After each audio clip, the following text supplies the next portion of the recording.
Olá, sejam todos bem-vindos ao programa Olhares, agora 1h02. É muito bacana poder fazer parte do seu começo de tarde, conteúdo super legal, eu sei que você vai adorar. Eu começo perguntando se você está pensando em ganhar um dinheirinho extra aí como freelancer. Conheça as profissões que estão em alta no fim do ano e prepare-se. Temos também, gente, uma entrevista sobre trabalho humanizado. Como é que os profissionais de hoje em dia estão preparados para trabalhar nessa questão, principalmente quando atendem outras pessoas? É esse o nosso assunto agora, que a gente vai conversar com a Daniela Farinella Jora, analista de cursos de saúde do Senac de Santa Catarina. Daniela, bem-vinda, é um prazer tê-la aqui.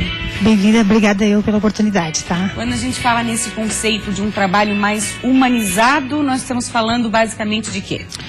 Nós estamos falando principalmente da questão comportamental e atitudinal das pessoas em relação ao próximo, em relação às pessoas que elas estão atendendo, que elas estão cuidando quando a gente pensa na área da saúde.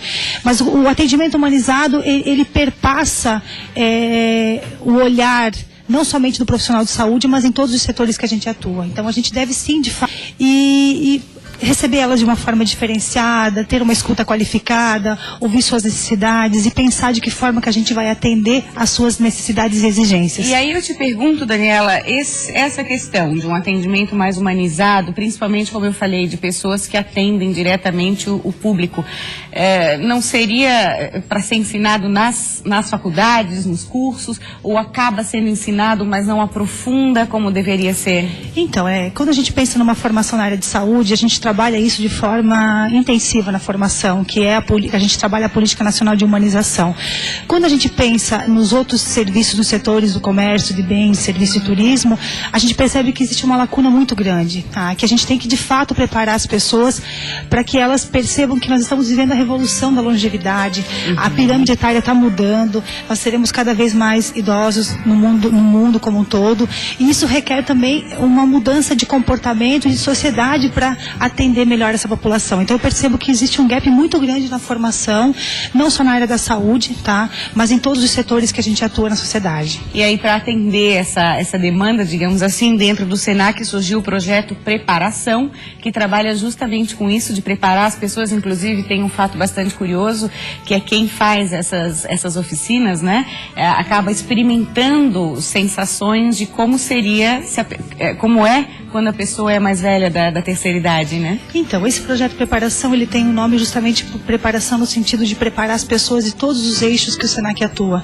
Então, a gente prepara as pessoas para o mundo do trabalho, não somente para os profissionais da área da saúde, que é um dos segmentos que nós atuamos, mas também nós queremos preparar as pessoas do turismo, do comércio, da gestão, da infraestrutura, de todos os segmentos que nós atuamos. Nós queremos prepará-los de uma forma diferenciada para atender o envelhecimento com mais respeito, com mais empatia, com mais paciência, com mais sensibilidade, sabe?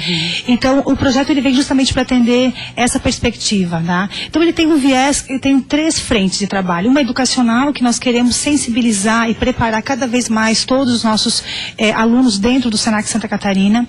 Ele tem um viés social, em que nós estamos abertos para atender a sociedade como um todo em projetos sociais. E também tem uma proposta de mercado. A gente quer também conversar com os setores do comércio, de bens, serviços e turismo. A gente quer conversar com os supermercados, a gente quer conversar com os guias de turismo, a gente quer sensibilizar todos os serviços e prepará-los para um atendimento diferenciado. E faz toda a diferença mesmo, porque assim, né, quando a gente, no nosso dia a dia mesmo, quando a gente chega num local, quando a gente é bem atendido, quando a gente tem esse carinho, esse preparo, a gente sai falando bem, não é? O que deveria ser uma obrigação, acaba sendo muitas vezes exceção. E esse bom atendimento, esse se sentir bem, essa coisa humanizada mesmo, a gente acaba falando para outras pessoas: nossa, fui em tal lugar, fui tão bem atendido, vou voltar lá. Faz com que o cliente, com que o paciente volte, né? Sem dúvida. Não tenha dúvida. E essa tua fala só faz me refletir um pouquinho sobre o que a gente ouve das pessoas quando vestem a nossa tecnologia. Que nós compramos uma tecnologia que é uma roupa que a pessoa veste para ter a sensação antecipada dos efeitos do envelhecimento. É um simulador do efeito da velhice, né? Isso mesmo. Então, essa roupa, quando a pessoa veste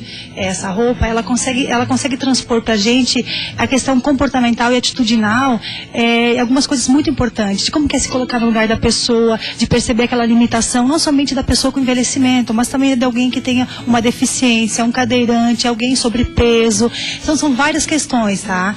Então acho que isso é muito importante, a gente perceber que nós precisamos nos preparar para atender melhor esse público que vai estar cada vez mais evidente na nossa sociedade. Mais evidente e mais exigente também, né? Com certeza, com certeza. E eu percebo, enquanto profissional de saúde, o quanto que nós temos que nos preparar para atender toda essa demanda da longevidade, que ela requer um atendimento mais qualificado, e isso faz com que nós, profissionais de saúde, tenhamos que perceber o quanto que a gente precisa evoluir ainda em relação ao atendimento. E todos os setores da sociedade como um todo, né? Muito obrigada pela sua participação. Obrigada eu pela oportunidade. Tem bastante conteúdo para reflexões aqui. Obrigada, não tenho dúvida. Obrigada eu, tá? Gente, um levantamento feito pelo site freelancer.com indicou as profissões que estão em alta para este fim de ano. Na pesquisa, os jobs de criação devem garantir uma renda extra para quem tem interesse em fazer os chamados freelas, os freelancers. Isso porque as empresas procuram por esses profissionais para fazerem peças de final de ano, como cartões digitais e físicos, brindes, entre outros. Confira então quais são as profissões aí que estão em alta para freelancers nesse final de ano.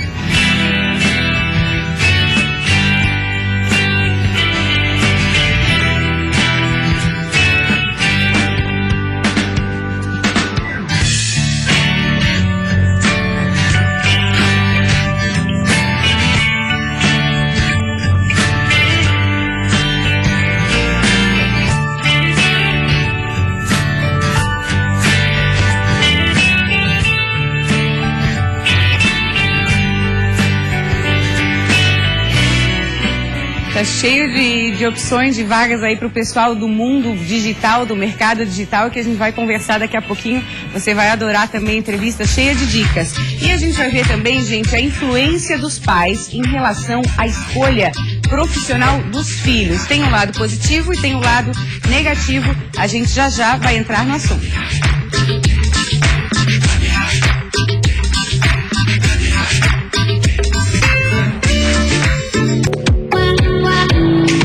Hora e 10 minutos, programa Olhares de volta, e a gente também preparou para você nessa sexta-feira um tema que vem criando muitas dúvidas aí nas pessoas.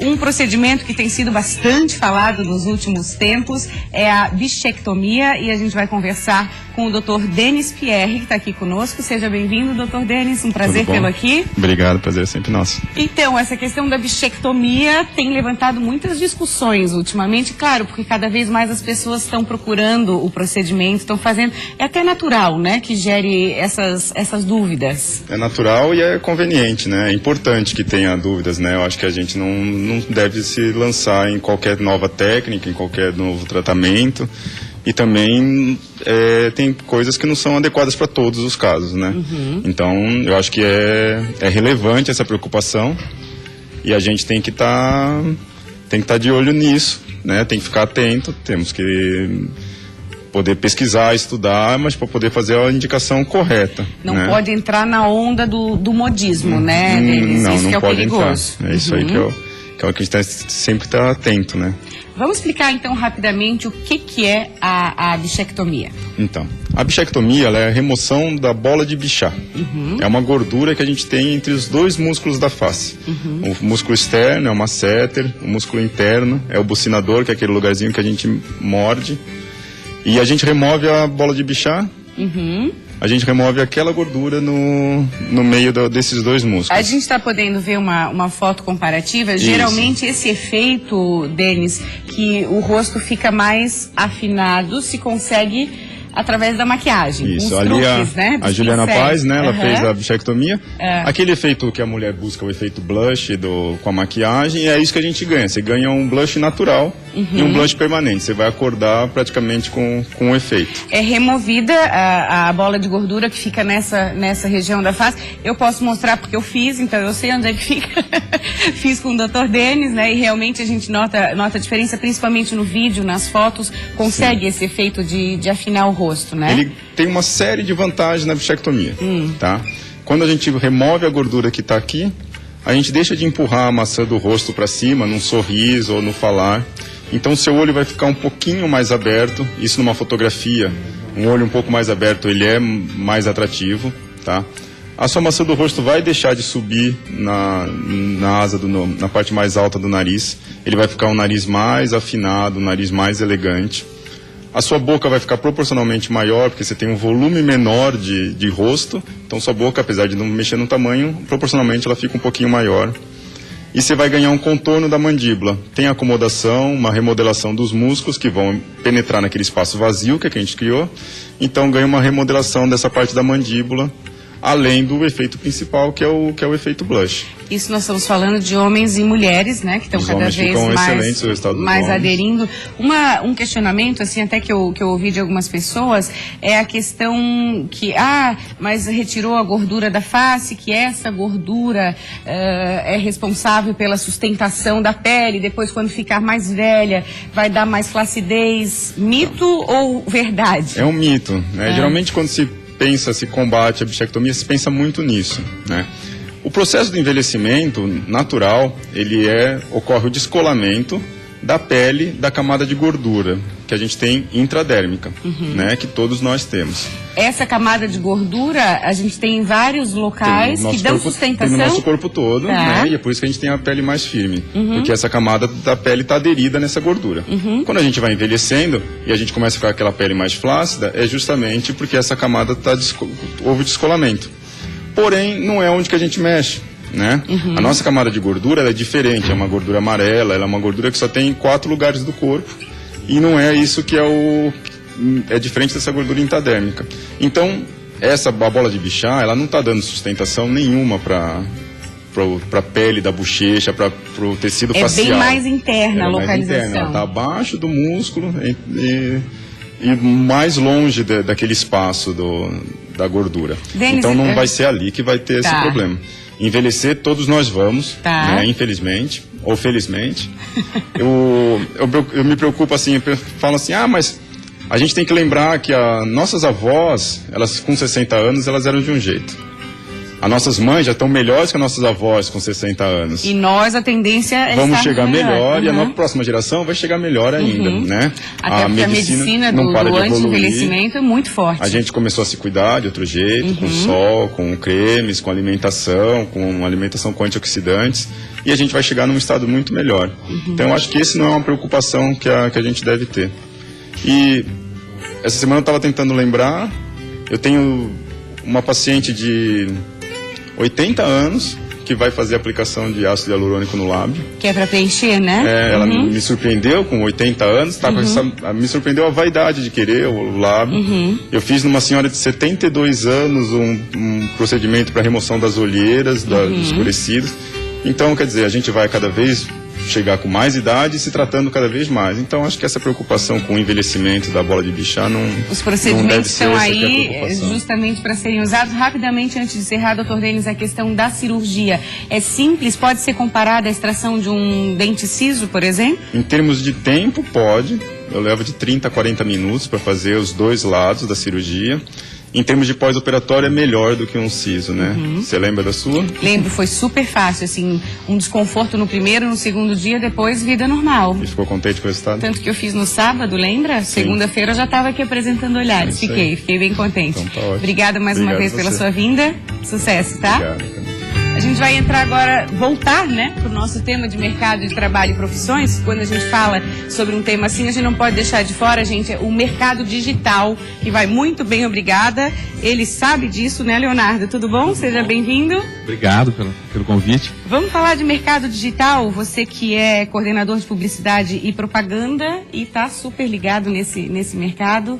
Qual é a grande aposta? A gente viu as ofertas de profissões, né, que estão em destaque no fim de ano. Tem muita vaga nessa área. Como é que a pessoa que tem interesse pode focar? É muito abrangente também, né? Fala em mercado digital. Então, a educação, que é a área que eu venho, né, nós da Anhanguera tentamos sempre privilegiar e incentivar os alunos ao empreendedorismo. A área digital, nessa última década, em função do grande crescimento de tablets, smartphones, né, e por consequência dos aplicativos que alimentam essa rede de comunicação, tem gerado muitas oportunidades de trabalho. Quais são dicas para quem quer ingressar nesse mercado e realmente busca desenvolver alguma coisa de relevância para esse mercado? A dica é sempre estar atento ao quais são os modelos ou os modos de comunicação que estão sendo mais usados pelas pessoas, para que a gente identifique realmente soluções que possam atingir um grande número de pessoas. Uma das coisas mais importantes, talvez, desse mercado digital, que é uma aposta que todos correm atrás, é construir um aplicativo, uma solução digital que possa ter escalabilidade, né, para gerar mais ganhos para o negócio e, por consequência, a manutenção dele por um longo tempo. Então, são várias as possibilidades de ingresso, desde de um desenvolvimento através de uma startup, de uma ideia voltada à saúde ou voltada a qualquer área, né? A gente tem na área da saúde muitos aplicativos novos surgindo que vão ser tão disruptivos assim como foram um crescimento muito assim do que você falou, ferramentas para auxiliar em nosso dia a dia, né? A ideia do digital é facilitar a vida das pessoas, né? Fazer com que as pessoas tenham mais comodidade nas suas ações básicas, né? De acesso a um táxi, de acesso a uma obra audiovisual através, por exemplo, de uma plataforma como Netflix. Ainda existe espaço para expansão. Essas ideias que estão ficando um pouco escassas, né? E precisam de uma organização ou de um modelo de negócio baseado normalmente nos modelos de startup para evoluir. Como se destacar, já que o mercado está aquecido? Claro que tem bastante concorrência. De que forma eu posso me destacar? Eu acho que uma dica interessante para quem quer buscar um destaque é participar de eventos que aconteçam no mundo, no Brasil. Aqui em Floripa acontece muita coisa bacana. Está acontecendo inclusive, né? O RD, né? Isso, o RD Summit ontem e hoje, que é um bom espaço para você discutir. Eu acho que uma das coisas mais interessantes é você oxigenar com ideias e olhares distintos dos seus. Eu acho que a sua capacidade criativa, ela vem quando você confronta o que você imagina que possa ser um resultado interessante com uma ideia que vem combinada de outro lado, de uma pessoa que tem uma outra percepção cultural e econômica sobre a construção de alguma solução. São outras visões que acabam agregando para o projeto. Exato, exato. Eu acho que a grande dica é isso, é participar de eventos, é ler muito, é estar muito inteirado nesses lançamentos de novas tecnologias. Pode ter certeza que daqui 5 ou 10 anos, muitas novas tecnologias surgirão que a gente nem conhece, né? A chegada... E tudo muito rápido, né, Leonardo? Muito. A IoT é uma das coisas que... A internet das coisas é uma coisa que deve revolucionar ainda mais essa nossa percepção. Por hora é só uma previsão, a gente fala, mas sem muita certeza. Já falamos aqui, que é uma coisa ainda engatinhando, mas vai... O impacto da chegada dela, quando aplicado, assim como aplicativos de redes sociais, será muito maior. Né, a aplicação assim, de resultados na nossa vida, de soluções para facilitar a nossa vida será muito maior. Então a gente ainda não sabe como andar nesse caminho, mas tem muitas coisas boas vindo com essa questão de tecnologia aplicativa. Então quem quer ingressar nesse mercado de trabalho, busca espaço, porque ainda tem Santa Catarina e principalmente Florianópolis, é um polo de incentivo ao empreendedorismo, à criação de startup. Acho que tem várias questões relacionadas ao digital que podem ser utilizadas. Obrigada, Leonardo, por ter trazido essa visão bacana de mercado pra gente. Eu Obrigada, que agradeço. Tá? Nada. Até mais. Você sabe quais são as profissões mais bem pagas? O site Guia da Carreira listou aquelas mais fortalecidas no mercado de trabalho e se destacam pelos profissionais qualificados e pelas novas especializações. Confira.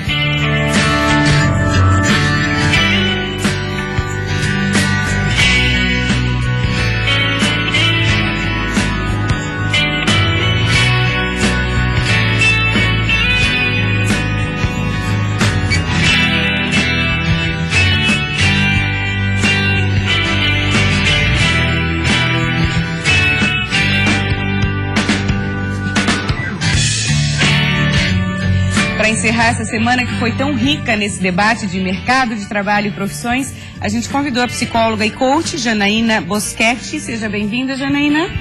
Obrigada, Maria. Agradeço o convite. E aí o nosso tema é a questão da escolha das profissões. Nós falamos aqui, Janaína, da dificuldade que muitas pessoas têm de saber de responder aquela velha pergunta: o que você vai ser quando crescer? Que a gente escuta desde pequenininho. E aí a gente vai falar com você sobre essa questão da interferência da família na escolha. Você estava comentando comigo anteriormente que existem 3 perfis de pais que acabam atuando positivamente ou negativamente na hora de decisão. Quais são esses perfis? Maravilha. Bom, Maria, o que eu tenho percebido na minha prática é que a maior parte dos pais ou facilitam a escolha, estão ali apoiando, acompanhando seus filhos, ou pressionam, né? Estão ali forçando a barra, enfim, né? E aí acaba não contribuindo com o filho. E tem o perfil dos pais que são ausentes, né? Deixa que o filho se vira, deixa que o filho vai e escolhe o seu caminho, né? Que também não contribui. Geralmente esses pais ausentes acham que estão contribuindo, porque, não, ele que decide, mas não dão orientação. De que forma que eu posso buscar um equilíbrio para que essa escolha seja feita de uma forma mais saudável possível? Perfeito. Não há uma escola preparatória para pais. Então, por vezes, aquele pai também não passou por essa experiência, por essa condução, por uma orientação profissional qualificada. Simplesmente foi sugerido. Vai, faça, siga a sua carreira, seja advogado, seja médico, enfim. Então, o que eu tenho percebido nos processos de coaching, orientação profissional, é isso, né? Então, meu pai tem uma expectativa e agora eu preciso seguir. E aí, quando o jovem se abre para rever a sua escolha profissional, ele, olhando para dentro, né, através do autoconhecimento, percebe, uau, eu tenho outros talentos, outras habilidades, e aí coloca na balança. Que não combinam com a profissão do meu pai, ou não combinam com a profissão do meu avô. E aí? Por vezes acontece, né? Há muitas expectativas atreladas à escolha profissional que perpassam, por vezes, gerações, heranças de negócios familiares. Carreiras. Mas na antiguidade, né, a gente tinha um outro modelo de carreira. As empresas nos preparavam. Hoje, a autorresponsabilização da carreira é da pessoa, né? Então, mudou a cultura também. E de que forma esse jovem pode estar mais preparado para poder confrontar isso, para poder confrontar essa pressão, né? De poder dizer, não é isso que eu quero. A gente sabe que não é um processo fácil. Sim, não é um processo fácil, é um processo de construção. Então, é importante buscar o autoconhecimento. De que forma? Através de processos de orientação profissional, estar em grupos qualificados para discutir esse assunto. Alguns colégios têm esse tipo de trabalho, né? E para os pais também, sempre avaliarem a sua postura. Porque, de algum modo, sim, eles interferem, são influência direta na escolha e na decisão dos filhos. E, Janaína, a gente sabe que está comprovado, né? Quando existe essa pressão muito forte, quando não se ouve, né? Não se percebe os talentos dos filhos, a gente sabe que o caminho, geralmente, assim, acaba sendo de um adulto frustrado na profissão, né?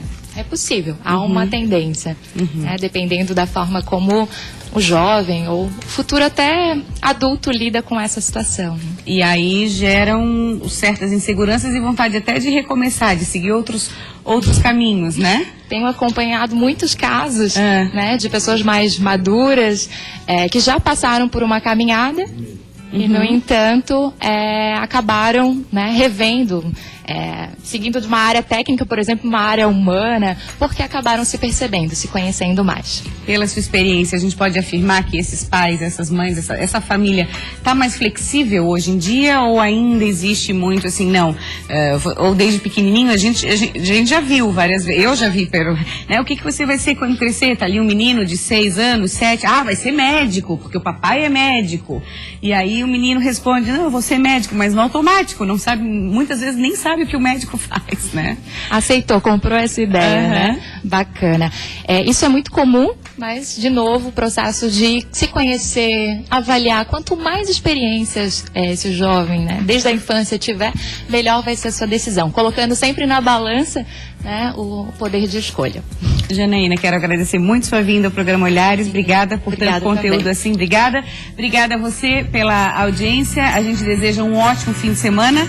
Segunda-feira, Olhares está de volta. Agora vem aí Nader Kalil com o repórter Band. Muita informação importante para você. Até segunda.